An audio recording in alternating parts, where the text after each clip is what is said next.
नमस्कार। आज मंगल का राशि परिवर्तन हो रहा है और 21 जून को सूर्य ग्रहण पड़ना है। मंगल अभी तक राहु के से अफेक्टेड थे और आज से वो शनि से अफेक्टेड हो जाएंगे।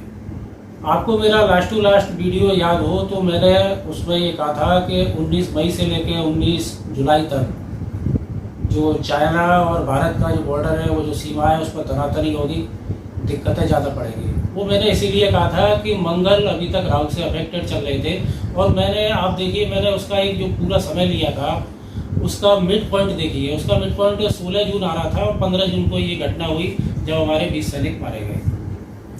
इसी तरह से मैंने जो लास्ट मेरा जो वीडियो था उसमें मैंने 3 प्रेडिक्शन मेन रूप से किए थे।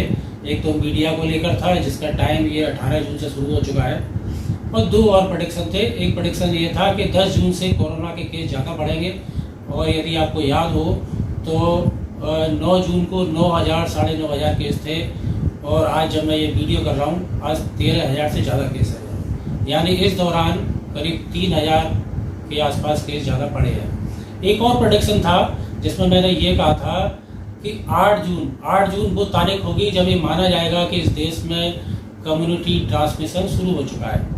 और आप देखिए 7 जून को एम्स के डायरेक्टर ने कब माना कि दिल्ली में लोकल ट्रांसमिशन शुरू हो गया है। 8 तारीख को दिल्ली के स्वास्थ्य मंत्री ने कहा कि हमारे यहाँ कम्युनिटी ट्रांसमिशन हो गया है। और 9 तारीख को जब उनकी आपदा प्रबंधन समूह की मीटिंग हुई तो उसमें दिल्ली सरकार ने साफ साफ कहा कि हमारे यहाँ स्टेज 3 आ गई है। हालांकि केंद्र सरकार ने उसे नहीं माना। देखिए कोई भी जो प्रेडिक्शन होता है उसमें बड़ी स्टडी होती है, उसके पीछे कोई तीर तुक्का नहीं होता है। एक स्टडी होती है, एक रिसर्च होती है। और मैं अपनी कोई भी बात कहने से पहले जब मैं एस्ट्रोलॉजिकल कोई स्टडी करता हूं तो उसमें राशि के सिग्निफिकेशन देखता हूं, उस प्लैनेट के सिग्निफिकेशन देखता हूं, उस भाव और नक्षत्र, इन सभी के सिग्निफिकेशन को मिलाकर ये जो कुछ इंडिकेशन करता है उसके बाद मैं बताता हूँ। और आप इसका रिजल्ट देख ही रहे होंगे कि लगातार मेरी बातें सच हो रही हैं। मुझे ऐसा लगता है कि मेरी बातें ठीक जा रही हैं। यदि आपको भी ऐसा लगता है तो आप मेरी वीडियो लाइक करिए, ज़्यादा से ज़्यादा लाइक करिए, ज़्यादा से ज़्यादा शेयर करिए और मेरे चैनल को सब्सक्राइब करिए।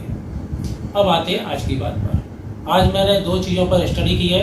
एक ये मंगल जो राशि परिवर्तन हो रहा है, और दूसरा कि सूर्य ग्रहण। देखिए सूर्य अभी तक राहु की दृष्टि में थे तो इसलिए वो पीड़ित चल रहे थे, राहु से पीड़ित चल रहे थे, जिसकी वजह से जगह जगह जो भूकंप के जो झटके लग रहे हैं, जो 5 की तीव्रता जो जैसा मैंने बताया था उससे ज़्यादा के भूकंप आए हैं। खासकर दिल्ली में आए, दिल्ली में 5 से ज़्यादा की तीव्रता का भूकंप आया, और फिर गुजरात में 5.8 की तीव्रता का भूकंप आया। ये उसकी वजह से हुआ। और ये जो चाइना के बॉर्डर पर जो कुछ हुआ उस पर ही मैंने ये मंगल को ही देख कर कहा था। और अभी भी अब ये जो मंगल है अब ये शनि की दृष्टि में आ गया। तो शनि की दृष्टि में आने से ये जो है 2-3 काम करेगा।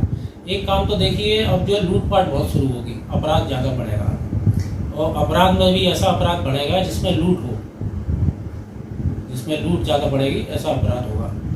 दूसरा ये जो मंगल करेगा इससे आप देखिए अभी तक जो अमेरिका में हो रहा था या ब्रिटेन में या ऑस्ट्रेलिया में वहाँ की सरकारों के खिलाफ जो प्रदर्शन हुए हैं, जो लोगों का जो एजिटेशन है वहाँ की सरकारों के खिलाफ, इस तरह की घटनाएं हमारे यहाँ भी होंगी। ये आगे बताऊंगा ये कब से इसकी शुरुआत होगी और क्या होगी। एक ये होगा। दूसरा देखिए अब मंगल के यदि आप सिग्निफिकेशन देखें तो मंगल जैसा मैं पहले भी बताता रहा हूँ कि सेना का कारक है। सैन्य बल आते हैं, अर्धसैन्य बल हैं, डॉक्टर हैं, अस्पताल हैं, मेडिकल स्टाफ है, नर्सेज हैं, मेडिसिन हैं, ये सब मंगल के उसमें आती हैं। और ये सारे सेक्टर अब जो है चर्चा में रहेंगे क्योंकि मंगल शनि की दृष्टि में आ गया। शनि की तीसरी दृष्टि उस पर रहेगी और मंगल मीन राशि में करीब 1.5 महीने रहने वाले हैं। तो इससे एक बड़ी चीज़ जो होने वाली है, आप देखिए गुरु की वजह से हमारी पूरी चाइना से लगी जो इतनी सीमा है 3,500 किलोमीटर की, वो पूरब से लेकर उत्तर तक है। तो आप देखिए पूरब का पूरा क्षेत्र एक्टिवेट हो चुका है। 19 मई के बाद से पूरा क्षेत्र एक्टिवेट है। यहाँ ये जो गालवान वैली है इसमें चाइना ने अपना दावा जताया ही है। लेकिन अब क्या होगा, अब ये मीन राशि में आ गया है। और अब भारत की कुंडली में देखें तो जो मीन राशि है वो थोड़ा नॉर्थ की तरफ खिसक गई है। तो इसका यदि मैं अंदाज़ा लगाऊं तो अंदाज़ा हम इस तरह से लगा सकते हैं कि अब वो गालवान घाटी तो पीछे छूट जाएगी। अब चाइना का जो फोकस होगा वो हिमाचल प्रदेश थोड़ा और नॉर्थ की तरफ खिसका हुआ है।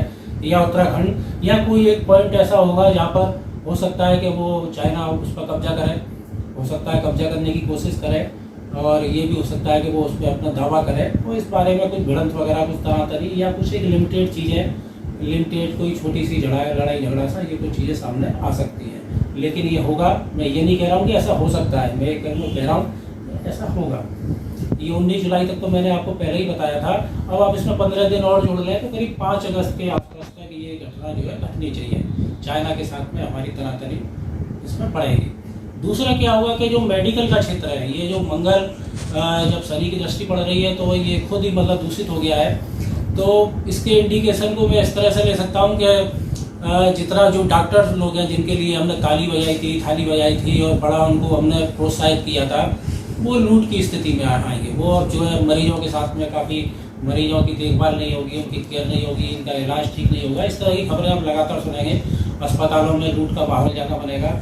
और आप देख भी रहे हैं कि जिन डॉक्टरों की कंसल्टेशन फीस 200 रुपये होती थी, आज उन्होंने 500 रुपये कर दी है। जिसकी 500 थी उसने 1000 कर दी है, 1000 वाले ने 1500 कर दी है। आप यदि ऑनलाइन कंसल्टेशन ले रहे हैं तो उन्होंने 2000 रुपये 1800 रुपये कर दिए। तो ये सारी चीज़ें बढ़ी गई हैं। आप कोरोना के संक्रमण के जो मरीज जा रहे हैं प्राइवेट अस्पतालों में, आप देखिए उसकी कोई दवा नहीं है, लेकिन उनके जो खर्चे हैं इलाज के वो 2.5 लाख से लेकर 6 लाख तक पहुँच गए हैं। तो ये सारी चीज़ें बढ़ेंगी। इसमें मैं किसी का दोष नहीं मानता हूँ। ग्रह इस तरह की चीज़ें करा रहे हैं और ये चीज़ें आगे भी होंगी। अब हम आते हैं ग्रहण पर। जो सूर्य ग्रहण हो रहा है हमारा इस बार का, ये देखिए, ये जो ग्रहण है ना, ये ग्रहण एक नई सीरीज का एक अलग सीरीज है, उसका ये ग्रहण सूर्य ग्रहण है। और इस तरह के ग्रहण सन 1300 से लेके अब तक कोई 3, 4, 5 ही पड़े हैं। और इसका जो अगला सूर्य ग्रहण आएगा वो शायद सन 2100 में किसी साल में आएगा। और ये लंबा सूर्य ग्रहण है। भारत पर इसका सबसे ज़्यादा असर होगा। अब भारत में क्या है कि भारत की यदि हम कुंडली देखें तो भारत के दूसरे भाव में ये ग्रहण पड़ रहा है। और जो दूसरा भाव होता है वो इकोनॉमी का भाव है, वो फैमिली का भाव है। तो इकोनॉमी में जब ग्रहण पड़ेगा उस समय 4 ग्रह ऑलरेडी है। सूर्य और राहु जब मिलेंगे तो ग्रहण हो ही होगा। उसमें बुध भी है और उस दिन उसमें चंद्रमा भी है। तो ये 4 ग्रहण है। 4 ग्रहण हमारे दूसरे भाव में है। तो हम इसको इस तरह से इसको एक्सप्लेन कर सकते हैं कि जो हमारी इकोनॉमी से रिलेटेड चीज़ें हैं उसमें भारत सरकार को सख्त कदम उठाएगी। अब इकोनॉमी से हम लेंगे तो कुछ महंगाई भी बढ़ेगी, क्रूड पर और महंगाई बढ़ेगी। आपका पेट्रोल के जो लगातार बढ़ रहा है ये भी और आगे जाएगा। अभी ऐसा कुछ नहीं है कि जो 1-2 रुपये 50 पैसे 60 पैसे जो बढ़ रहे हैं ये और ज़्यादा बढ़ेंगे। ये लगातार चलता रहेगा, ये रुकने वाला नहीं है। इसके अलावा जो मंगल की कारक चीज़ें हैं, दवाइयाँ हैं, मेडिसिन हैं, मेडिकल इक्विपमेंट है, इलाज है, इन सब पर महंगाई आएगी। आप बुद्ध से रिलेटेड यदि चीज़ें लें तो जो लकड़ी का सामान है या जो ट्रेडिंग की छोटी मोटी चीज़ें हैं इन सब पर महंगाई बढ़ेगी। गुरु से रिलेटेड चीज़ों पर बढ़ेगी। सूर्य से रिलेटेड चीज़ों पर महंगाई ज़्यादा बढ़ेगी। सरकार कुछ टैक्स वगैरह, ये मैं पहले से कहता आ रहा हूँ, वो समय अब आ गया है कि सरकार कुछ नई तरह की चीज़ें इम्पोज करेगी, नई टैक्स आ सकती है। आम आदमी हो गया, मतबर हो गया, इसकी कमर ज़्यादा दोहरी होगी। ये सब चीज़ों की शुरुआत अब होने जा रही है। एक चीज़ और जो होने जा रही है, देखिए ये जो दूसरा घर है, ये दूसरा घर जो तीसरा घर होता है कुंडली का, वो हमारे पड़ोसी का होता है। हम देश के परिप्रेक्ष्य में यदि इसे देखें तो पड़ोसी देश का होता है। तो पड़ोसी देश यदि जैसे चाइना से इस समय हमारा मामला चल रहा है तो 12वां घर हो गया दूसरा घर, वहाँ जो ग्रहण पड़ रहा है। एक ज्योतिष का एक ग्रंथ है भावार्थ भावम, यदि मैं उसके सिद्धांत को यहाँ इम्पोज करूँ तो जो तीसरे का दूसरा घर है वो चाइना की इकोनॉमी है। या चाइना को जो हमारे यहाँ से जो पैसा जा रहा है उसके इम्पोर्ट जो कुछ वो हमको एक्सपोर्ट करता है उसके जरिए जो पैसा जा रहा है वो उसका भाव है। और उसके भाव का स्वामी जो सूर्य है ना, वो हमारी भारत की कुंडली में इस समय दूसरे भाव में बैठा हुआ है। तो भावार्थ भावम के यदि मैं इस सिद्धांत को लागू करूँ तो मैं कह सकता हूँ कि चाइना के खिलाफ जो जिसको हम सुन रहे हैं इस समय, वो कुछ लिमिटेड प्रतिबंध सामने आ सकते हैं। और वो लिमिटेड जो प्रतिबंध होंगे, देखिए तो राहु वहाँ पर है तो इलेक्ट्रॉनिक चीज़ों पर प्रतिबंध आएगा। मंगल है, भारी मशीनरी पर आएगा, मेडिकल इक्विपमेंट पर ये चीज़ें आएंगी। ये तो ये जो प्रतिबंध होंगे वो छोटी इन सब चीज़ों पे होंगी। बुद्ध है तो बुद्ध देखिए ट्रेडिंग का है, छोटी छोटी चीज़ों का है। चाइना हमारे यहाँ कुछ चीज़ों को एक्सपोर्ट करके जो उसका जो कारोबार कुछ 100 या कुछ 1000 करोड़ का है, उन चीज़ों पर प्रतिबंध आएगा। ये सब चीज़ें रहेंगी, बाकी सारी सेक्टर नहीं होंगे, सारी चीज़ें नहीं होंगी, ये सारी चीज़ें शामिल नहीं होंगी। इसमें 2, 4, 6 ये 2, 3 ये 4 सेक्टर जो मंगल से रिलेटेड है, राहु से रिलेटेड है, बुध से रिलेटेड है, वहाँ हमको मतलब प्रतिबंध देखने को मिलेंगे। तो ये लूटपाट का मैंने आपको बता दिया, एक बड़ी बात हो गई। कोरोना अभी बढ़ेगा, ये एक दूसरी बड़ी बात हो गई। चाइना का जो मैंने कहा कि वो किसी नई जगह पर अपना दावा करेगा, ये तीसरी एक चीज़ें हो गई। बाकी सरकार के खिलाफ जो एजिटेशन का जो मैं आपको बता रहा था, ये समय अभी आएगा, क्योंकि देखिए ये जो सूर्य ग्रहण है ना, ये सूर्य ग्रहण का असर अगले 10 महीने तक रहेगा। ये ऐसा नहीं है कि 15 दिन में इसका असर खत्म हो जाएगा या 1 महीने में या 2 महीने में, ये पूरे 10 महीने रहेगा। और भारत में ये जो जनता के बीच में जो ज़्यादा हाहाकार की स्थिति आएगी या ज़्यादा अराजकता की स्थिति आएगी या लोग ज़्यादा घुटन महसूस करेंगे, ये शुरुआत मेरे ख्याल से जुलाई के मिड से या अगस्त की शुरुआत से ये होनी चाहिए। तो ये देशकाल परिस्थिति के हिसाब से मैंने आपको बताया। अब आप कहेंगे कि मैं आप लोगों के बारे में भी ये बताऊं कि ग्रहण कैसा है। तो देखिए, मेरा अपना मानना ये है कि पूरे विश्व में की जनसंख्या करीब 700 करोड़ की है और ज्योतिष में इन सभी लोगों को सिर्फ 12 राशियों में बांटा गया है। अब 12 का भाग यदि 700 करोड़ में देंगे तो एक राशि के पक्ष में करीब 65 करोड़ लोग आते हैं। अब ऐसा नहीं हो सकता कि कोई यदि ग्रहण पड़ रहा है तो 65 करोड़ लोगों के लिए, यदि मैं किसी एक राशि को लूँ तो 65 करोड़ लोगों के लिए वो अच्छा होगा या 65 करोड़ लोगों के लिए खराब होगा। ऐसा नहीं होता। इस तरह ये जनरलाइज जो लोग पंडित लोग, हम ज्योतिषी लोग जो रेमेडी बताती है वो काम नहीं करती है और कई बार रेमेडी जो है बैकफायर भी करती है, नुकसान भी करती है। तो आपको इस ग्रहण को कुछ इस तरह से देखना पड़ेगा, आपको थोड़ी मेहनत करनी पड़ेगी। आप अपनी कुंडली में मैं जो कुछ आपको सिग्निफिकेशन बता रहा हूँ आप उस पर ध्यान दीजिए। देखिए, ये जो ग्रहण है ना, ये ग्रहण बुध की राशि में, जेमिनी राशि है, मिथुन राशि है, उसमें पड़ रहा है। अब मिथुन राशि में 3 नक्षत्र आते हैं। पहला नक्षत्र मृगशिरा है जिसके स्वामी मंगल है, दूसरा आद्रा है जिसके स्वामी राहु है और तीसरा गुरु है जिसके स्वामी पुनर्वसु है। तो पुनर्वसु पूरा नहीं है, उसके पहले वाले चरण इसमें आ रहे हैं मिथुन राशि में। तो आपकी कुंडली में और एक बुध की राशि हो गई, जेमिनी हो गई तो बुध हो गया। आप इन 4 चीज़ों को देखिए। आपकी जन्म कुंडली में ये आपके नवांश में, जरूरी नहीं है कि जो कोई ग्रह यदि जन्म कुंडली में खराब हो सकता है वो नवांश में अच्छा हो, लेकिन आपको दोनों को मैच करना है। आपकी कुंडली में मान लीजिए इन चारों में से कोई ग्रह 4, 8, 12 है, नीच का है, किसी मेलाफिक ग्रह की उसकी क्रूर दृष्टि पड़ रही है, तो आप उसको कंसीडर कीजिए, उसको देखिए। यदि वो खराब है तो इस ग्रहण का असर आप इससे अफेक्टेड आप जरूर होंगे, कुछ ना कुछ चीज़ें आपके साथ खराब होगी। और यदि इन चारों में से जो आपकी मतलब ये लग्न के हैं, जैसे मंगल के लग्न हो गया, मंगल के जो स्वामी हो गया, मंगल हो गया, राहु हो गया, गुरु हो गया, बुध हो गया, ये आपकी कुंडली में और आपके नवांश में यदि अच्छे बैठे हैं तो ये ग्रहण आपको फायदा देने वाला है। तो इसलिए ग्रहण से डरने की जरूरत नहीं है। लेकिन अब मैं आपको बताऊं कि मान लीजिए कि एक में से कोई ग्रह आपका खराब है, तो आपको क्या करना है। मान लीजिए बुध आपका खराब है, तो ये जो ग्रहण है ना, ये आपको कुछ नेगेटिव इफेक्ट देगा। वो नेगेटिव इफेक्ट ना दे, इसके लिए मैं आपको एक जनरल रेमेडी बताता हूँ। वो जनरल रेमेडी ये है कि आपको करना ये है कि आप आंवले का दान करें। आंवले का दान करें, आंवला खाए भी आप मतलब आंवला दान, डायरेक्ट आंवला दान नहीं कर रहे तो आप किसी मंदिर में ले जाके आंवले की कैंडी दे सकते हैं। आप आंवले का मुरब्बा भी आप दान कर सकते हैं। और मंदिर जो हो वो भगवान विष्णु का हो, राम का हो, कृष्ण का हो, है ना, इस तरह के मंदिरों में आप दान करेंगे तो ज़्यादा ठीक रहेगा। तो ये बुध की रेमेडी हो गई। मंगल के लिए आप गुड़ दान कर सकते हैं, टमाटर हैं, कुछ लाल कोई फल हो गया, चेरी हो गई, वो आप कर सकते हैं, लाल मसूर हो गई, ये आप दान कर सकते हैं। राहु को हम देखें तो देखिए, राहु का लिए आप जो है नारियल बहते हुए पानी में प्रभावित कर सकते हैं यदि आपकी कुंडली में राहु खराब है।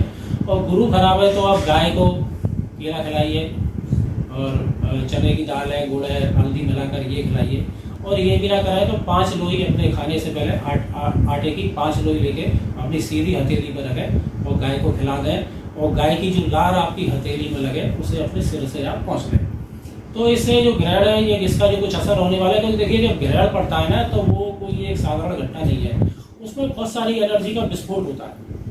अब देखिए, एनर्जी कोई नेगेटिव नहीं होती है और ना ही एनर्जी विस्फोट आगे पॉजिटिव होती है। उसका जो बहुत सारी एनर्जी जो रिलीज हो रही है वो हम पर डिपेंड करती है, वो हमारे ग्रहों पर, हमारे प्लेनेट पर, हमारे सबकॉन्शियस पर, हमारे वातावरण पर वो डिपेंड करती है कि वो हमें फायदा देगी या हमें नुकसान देगी। तो आपको क्या करना है, आपको ये जो एनर्जी जो रिलीज हो रही है, ये जो विस्फोट हो रहा है एनर्जी का, आपको इसके साथ में सिंक करना है, आपको इसके साथ में अपना मिलान करना है। और ये मिलान ये सिंक इस तरह से हो कि वो आपको पॉजिटिवली आपके लिए काम करे। तो आप ये काम कर सकते हैं। एक रेमेडी ये दान की हो गई। दूसरी रेमेडी मैं आपसे कहूँ तो एक, आप जो भी मंत्र आपके पास में है, मान लीजिए कोई गुरु मंत्र आप करते हैं तो लगातार वो करिए, कोई और मंत्र आप करते हैं तो वो करिए। और मान लीजिए कोई मंत्र आपके पास नहीं है तो एक बहुत छोटा सा मंत्र है, गणेश जी का मंत्र है, ओम गंग गणपति नमः। बहुत छोटा मंत्र है, बड़ा कारगर मंत्र है।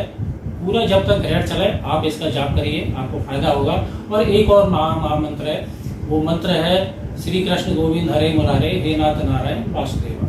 मैं फिर से बोल देता हूँ, श्री कृष्ण गोविंद हरे मुरारे हे नाथ नारायण वासुदेवा। आप उसका लगातार जाप करिए। बड़ा कारगर मंत्र है, बहुत एनर्जाइज मंत्र है और बड़ी तेजी से काम करता है। और ग्रहण में तो ये बहुत सारे ज़्यादा लोग इसे करते हैं, आप भी करिए, आपको इससे फायदा होगा। अब मान लीजिए आप जाप भी नहीं करना चाहते, आप दान भी नहीं करना चाहते, तो बिल्कुल एक नई रेमेडी है, आप उस पर काम करिए। देखिए होता क्या है, जो मेरा या आपका जो सबकॉन्शियस है, वो सबकॉन्शियस में जो कुछ भी हमारा सबकॉन्शियस करता है ना, वो हमारे प्लैनेट्स कराते हैं। आप क्या करिए, जिस समय ग्रहण पड़ रहा हो अपना कमरे का दरवाजा बंद करिए, अपनी लाइट ऑफ करिए, अपनी आंखें बंद करिए और आप ध्यान लगाइए। ध्यान में आपको क्या करना है, मान लीजिए आप किसी समस्या से जूझ रहे हैं, आपका किसी का कर्जा हो गया है, कोई मुकदमा चल रहा है, या कोई डाइवोर्स का केस चल रहा है, या कोई और केस है, या किसी भी तरह की आपकी परेशानी है, आप उस अपनी परेशानी को याद करिए। आप उस परेशानी पर चिंतन करिए, मनन करिए, लगातार अपने दिमाग पर जोर डालिए। आपका सबकॉन्शियस आपको कोई ना कोई रास्ता निकाल के जरूर देगा।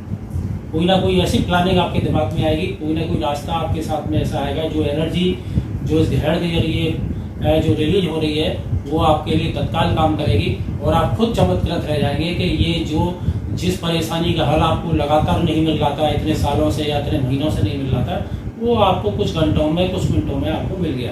अब मान लीजिए आपके साथ में कोई परेशानी नहीं है, आपके साथ में ये है कि आपको अपना भविष्य आपका कैसा हो, आपको भविष्य में जो कुछ करना चाह रहे हैं, तो आप उसके लिए सोचिए। आप देखेंगे कि जब आप लगातार सोचेंगे तो आपका सबकॉन्शियस आपको वो पाथ दिखा देगा, वो पाथ आपको दिखने लगेगा, आपको अपना भविष्य दिखने लगेगा और आप कहेंगे कि वाकई ये एक चमत्कार हो गया है। आप इस प्रयोग को करिए, ये प्रयोग बड़ा कारगर है। और हालांकि ये प्रयोग कभी भी किया जा सकता है, ब्रह्म मुहूर्त में करना चाहिए। योगी लोग ये सब चीज़ें करते थे, आप इसे करिए और ग्रहण काल में ये बहुत फायदा करेगा। ये एपिसोड मेरा कैसा लगा, मेरी बातों में कोई लॉजिक है, मेरी बातों में कोई रिसर्च है, कोई स्टडी है, आपको ऐसा लगता है तो मैं फिर आपसे कह रहा हूँ कि आप मेरे वीडियो को लाइक करिए, मेरे इस वीडियो को ज़्यादा से ज़्यादा शेयर करिए, अपने मित्रों में शेयर करिए, परिचितों में शेयर करिए और मेरे चैनल को सब्सक्राइब करिए, ताकि आगे भी मैं आपके लिए इस तरह की चीज़ें सामने लाता रहूँ। धन्यवाद।